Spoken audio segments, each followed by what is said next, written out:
So hello, I would like to welcome you in my new video. This video is going to be about a concept of actual self and ideal self. Initially, I didn't even plan to make a video like this, but I got inspired for this video because I went to this seminar over the weekend and this concept was mentioned here, and I didn't like this concept, and for some reason I couldn't figure out why. And then I thought about it a lot, and I actually came up with this video which I wanted to make.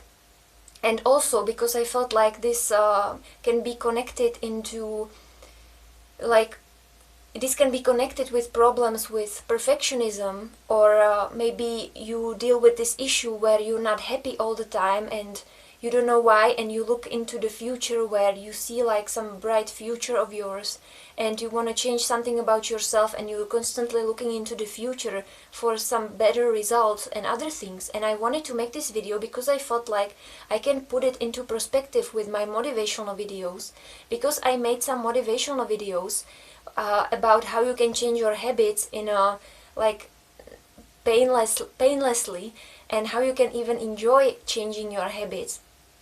And I was really happy about these videos, but then I felt like I never made a video about the kind of psychology which is good to have when you are approaching these changes in your life, and this is kind of what this video is gonna be about. Also, if you're new here, this is my channel about self-help and personal development, so if you enjoy this kind of topics, I will be really happy if you subscribe to my channel. I post regular videos.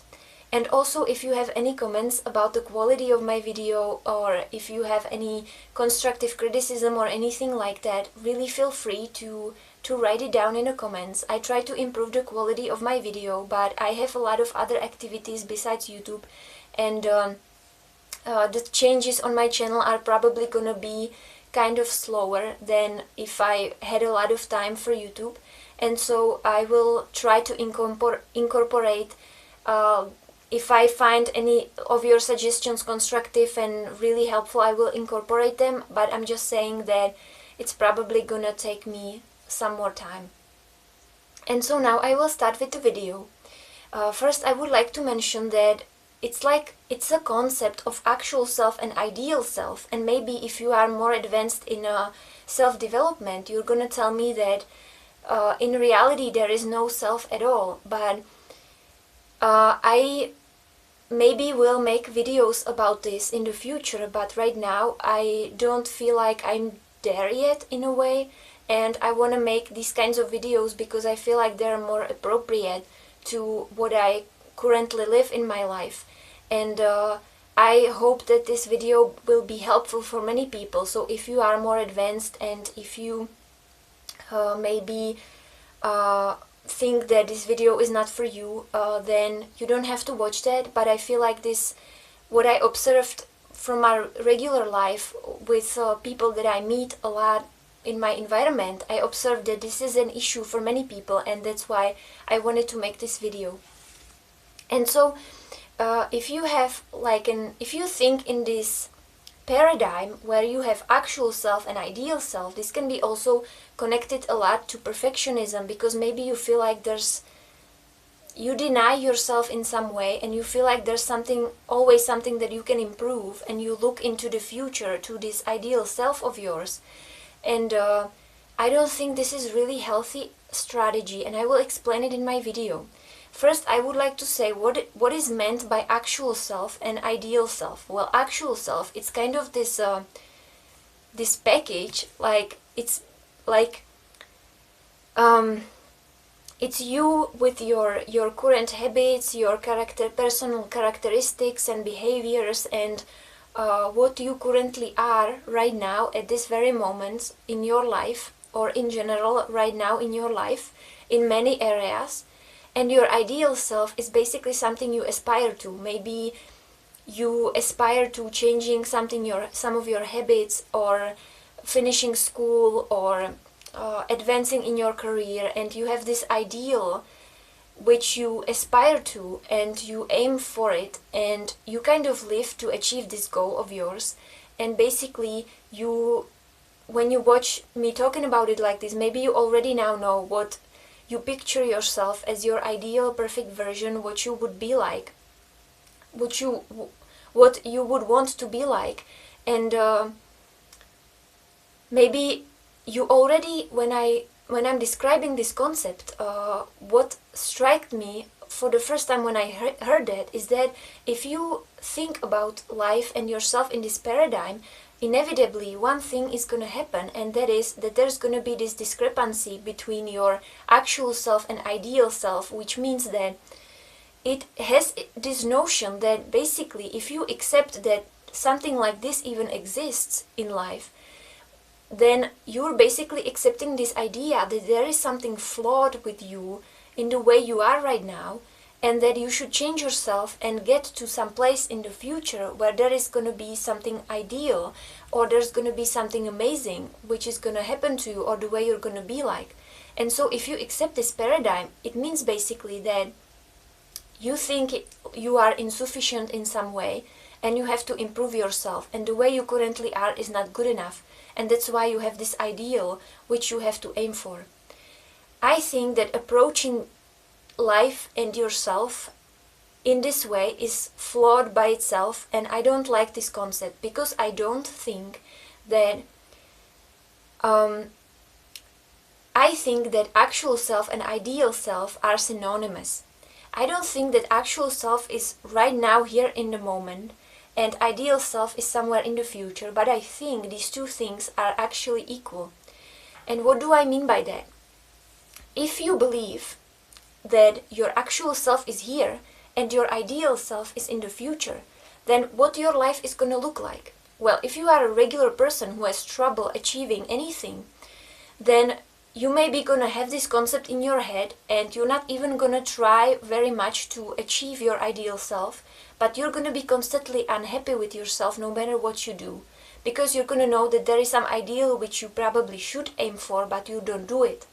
Or if you are other type of person who's really goal-oriented and really driven, maybe you're even going to be able to achieve this ideal of yours in one day.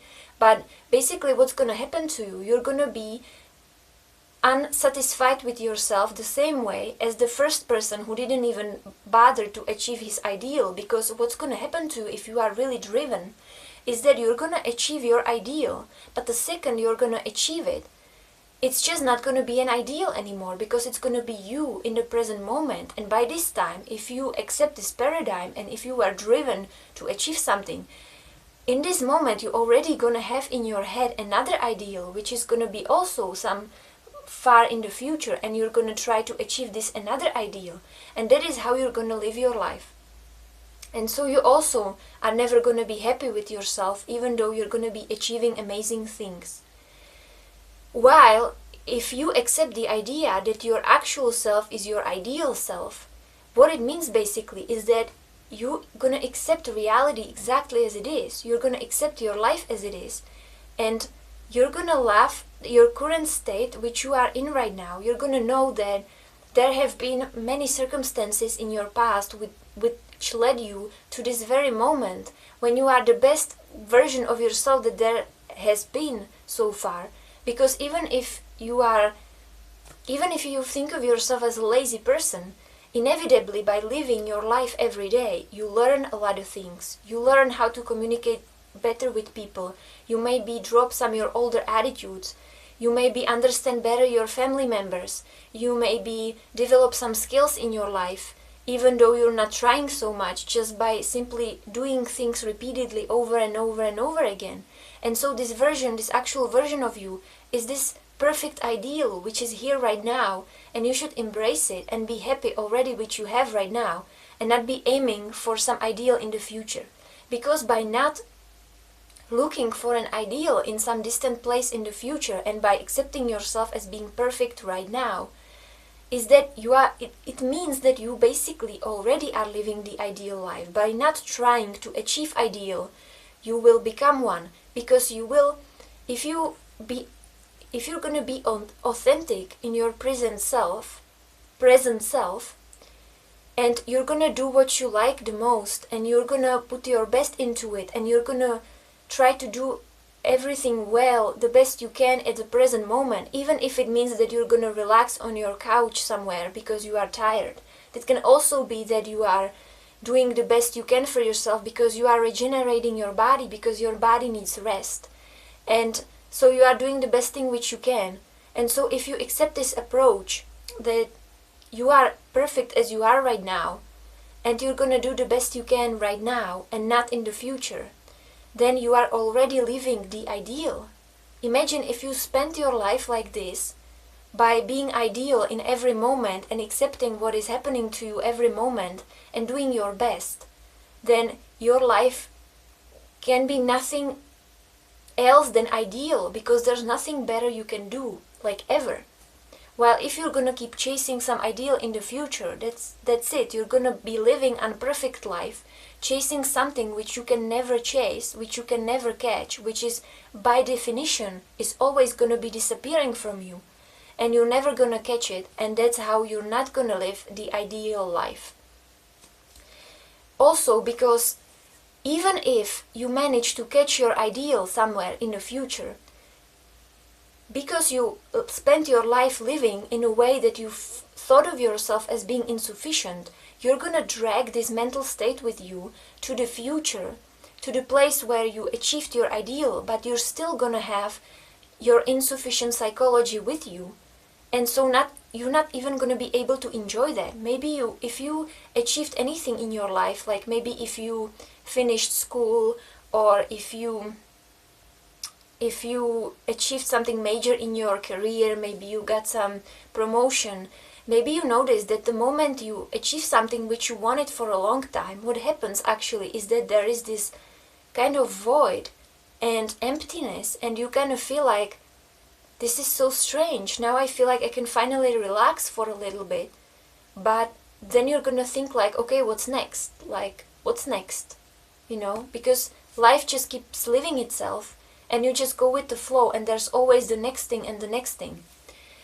And why I wanted to put this into context with my motivational videos, because if you watched some of my motivational videos which I made, I will link them for you down below if you're interested. If you didn't watch them, I will link all them down below.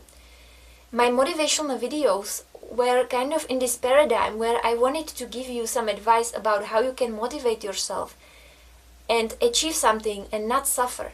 Because what I feel like is that people suffer a lot when they want to change something, and I don't like suffering.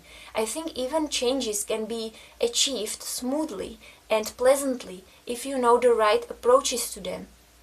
And so I made these videos and I didn't put it into context with your psychology, because although I think that doing some changes in your life is beneficial, I also think that they are kind of secondary, because your psychology and your mental state should come first, and then you can incorporate changes in your life knowing that even though you manage to achieve something, it's not what's the most important thing, because this is like the paradox of personal development. Maybe you already heard about it on some other channels, or you read about it, because it's really something like people telling you that you should accept yourself exactly the way you are, but then you should improve yourself. And how do I think that these two things work together?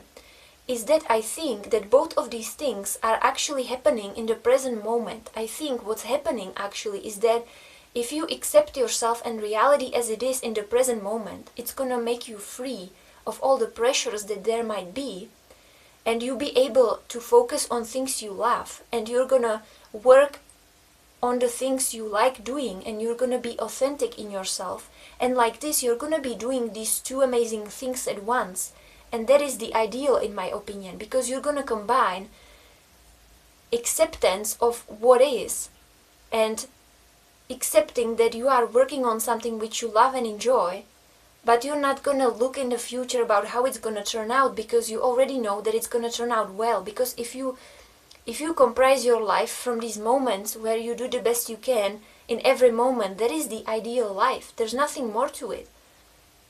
There is no outside gratification that can make it any better, because you are already living it.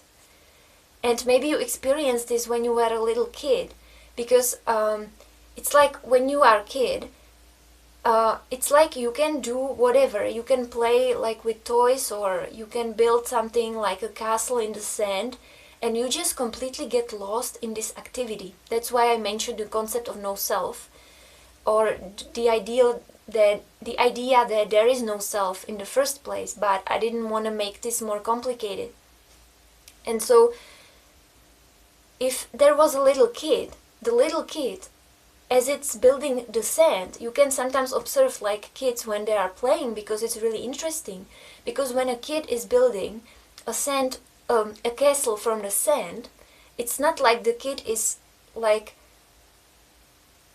unsatisfied with anything. They just accept what they have right now. You put them someplace like in the sand, and they just start playing, and they don't care about anything. They just get lost in the activity, and then they love it. And it's like this kid, he doesn't think about that his play is gonna end. He doesn't think that where is this gonna lead me? Is this gonna be good for my future career? Like if I'm building this castle from the sand, is it gonna be good for me one day? No, the kid gets lost in the activity, and it's doing the best it can. The kid is trying to build a beautiful castle, and that's it. And that's what I think we should do as people, like as grown-ups. Because a lot of the times I feel like the society is adopting this kind of concept, like on the whole, like if you're gonna go to a job interview, like that would be the question when they're gonna ask you, where do you see yourself in 5 years or in 10 years? You know, I always hated this question, because it's just so limiting. It's like they already think that you are unhappy with yourself and you want to see yourself at some other place in like 10 years.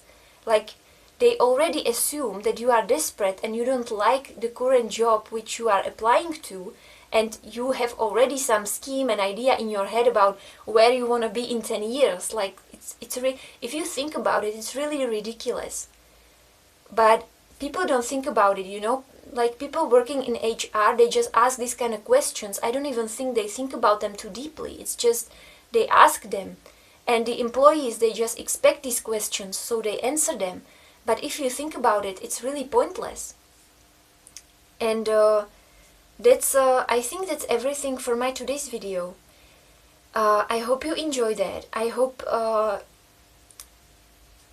you will think about more about some like ideas that maybe society is putting in your head, and maybe you will notice that they're not so good, and it's good to think about them some more deeply, if there's some truth to it or not. And that's everything for my today's video. And so I wish you have a nice now, and I will see you next week with my next video. Bye.